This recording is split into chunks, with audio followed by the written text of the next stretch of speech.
As a woman, make sure you don't lose guard. Don't try it. Mount your guard. When I was just about 21, 20 years old, I was already planning when I wanted to get married. I wrote down that I wanted to get married at the age of 23. And at the time, I also said I wanted to get married to the Yoruba tribe, like a person from Yoruba tribe as well. I already knew pretty much what I wanted in a man as at 21 years. I was already so sure about the kind of person I was going to end up with and live the rest of my life with. So this is just how a story of how I met my husband, how I met the amazing man that I am married to today. Remember I said I wanted to get married at the age of 23. So when I was 20 and I was 21, I was still in school. So as at 19 years old, I was supposed to be in my final year as at 19. But Nigerian schools and their strike, and then COVID-19 happened and all of that. So I wasn't able to graduate at the age of 19. So I graduated eventually at I think 20 or 21 years old.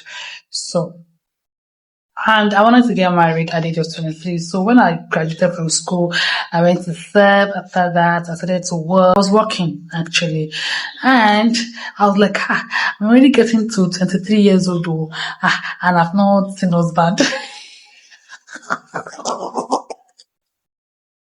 A timeline for myself. And mind you, this timeline that I put, it wasn't as if I was trying to pressure myself into getting married. I just wish that I can get married at 23. So this is me telling you not to pressure yourself, because I didn't pressure myself. When you just have goals that, okay, you want to do this, you want to do that at this age, at this certain age. Marriage was among the things I wanted to do at the age of 23. I already said I was going to get a job. I was going to start earning money. I was going to start doing something for myself at the age of 22. Then 23 years old, I'll get married. 24 years old, I'll start having children. But it didn't happen that way, actually. It didn't happen that way. So, and when it didn't happen that way, I said, no problem. I continued my life. I continued, doing things to better my life. I didn't bother about it anymore. I just moved on with my life. So how I met my husband, it was a very beautiful Sunday. Very wonderful, bright and beautiful Sunday. I went to church, and before then I had spoken to my husband prior to that Sunday, because I visited a particular place and I wanted to attend my church, like the denomination of my church in that particular area. And I didn't know how to go about it. And I had a friend, not a friend, like a sister, a big sister kind of, that we stayed together when I was in school. So we stayed together and she was living in that particular location. And I spoke to her that, okay, I'm here, I'm in this particular location, and since you attend our denomination in this particular location, I would love to meet with you. Let's hang out. Let's meet now. It's been a long time. She graduated. I was in 100 level when she graduated, so it's been a very long time. I said, oh wow, I can't wait to see you. That she was going to connect me with somebody that was going to bring me to the church. And so that was how I got my husband's number. She sent me his contact. I just started talking, and I told him that, okay, where can I meet you so that we can go to the church together and all of this. Long story short, we had a conversation, and he said that the vehicle, the car that they normally used to, convey people to church at that particular time was not working. So, but he can actually send me the location of the church in case I want to, go on my own using the public transport station and all of that. And I said, okay, fine, no problem. Send me the location. And he sent me the location, and I, set out to go to church that Sunday and, and all that. So when I got to the church, I haven't seen this man before. I got to church, I met with that sister of mine, and we're having just talking, we're just gisting and having fun. And then I spoke to her, like, where is this person that you even gave me his contact that like was supposed to bring me to church? Like, I've not seen the person. Like, can I see the person? I was like, oh, she was not like, oh, the person didn't come to church today. Like, she said the person went to another branch, the person had an assignment somewhere else, and so the person was not in church. So I said, oh, okay, that's fine. So before I left the church, I think the person, he came back. That's this, my husband now, as a then the church brother.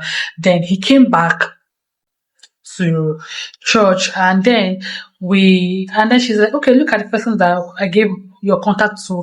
So I just greeted him, and he snapped me. Ah, so he didn't respond like he just responded in a very rude way. So, and today I still use it. I still use that particular action to throw him. Like, wait, so you saw me if I get hot chikala like this, and you stop me.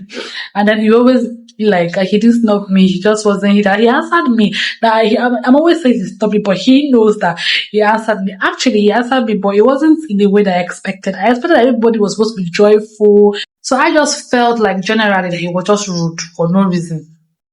He answered me, but he didn't answer me to my taste.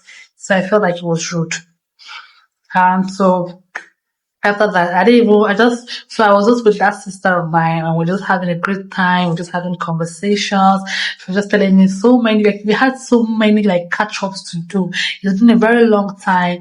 And then eventually I went home. Remember, I had this brother's contact. So I went to his contact.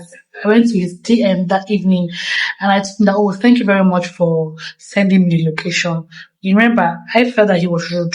So I don't know what made me to go back to the DM, but allow. So I went back to the DM, and I told him, oh, thank you very much for, sending me this location.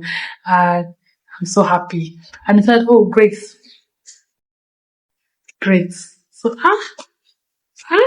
in fact, when he sent that greet, I was not angry. I was not like, you sent somebody location to come to church. The person came to church. You saw the person even greeted you. You didn't even show any form of enthusiasm. You didn't owe me anyways. You didn't even show any form of interest. Like, thank you. I don't even know.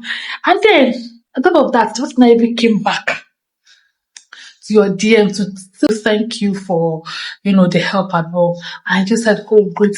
When in the actual sense of reasoning, you're the one that's even supposed to come to that person's DM and say, oh, I hope you got home safely.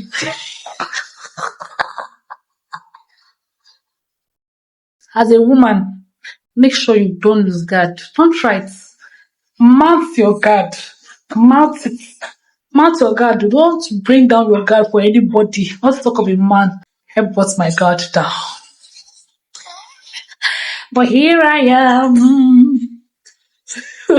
So yeah, and then he said, great. And that was the end of the conversation. Everything ended. No, I have a lot of stuff, a lot of amazing things for you guys on this channel. And I'll see you in my next video. Until then, bye bye.